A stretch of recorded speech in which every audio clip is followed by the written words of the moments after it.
Asia কাপের final ম্যাচে ভারতের বিপক্ষে আগে ব্যাট করতে নেমে 146 রানের সংগ্রহ দাঁড় করিয়েছে পাকিস্তান ক্রিকেট দল। শুরুটা ভালো হলেও মাঝের ওভারে বেশ কিছু উইকেট হারিয়ে চাপে পড়ে যায় পাকিস্তান। ফলে প্রত্যাশা মাফিক সংগ্রহ বোর্ডে তোলা যায়নি। টসে হেরে আগে ব্যাট করতে নামে পাকিস্তান।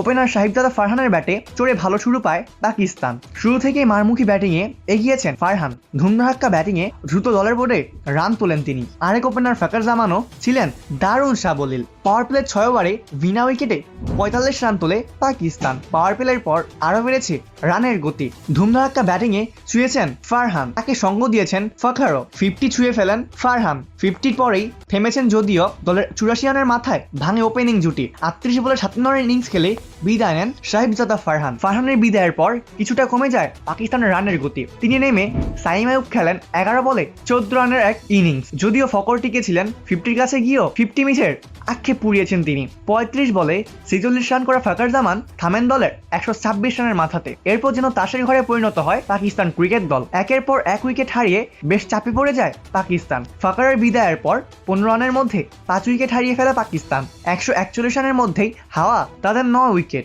দারুণ শুরুর পর ছন্দপতন হয় পাকিস্তানের। নির্ধারিত 20 ওভারের আগেই অল আউট হয়েছে পাকিস্তান। 19.1 ওভার শেষে 146 রান তোলে পাকিস্তান ক্রিকেট দল। শুরুর 3 ব্যাটার বাদে 2 অঙ্ক ছুঁতে পারেননি পাক ব্যাটাররা আর কেউই। ভারতের হয়ে 4 উইকেট শিকার করেন leg spinner Chinaman Kuldeep Yadav. 2টি করে উইকেট নেন বরুণ চক্রবর্তী, অক্ষর প্যাটেল এবং জসপ্রীত বুমরা।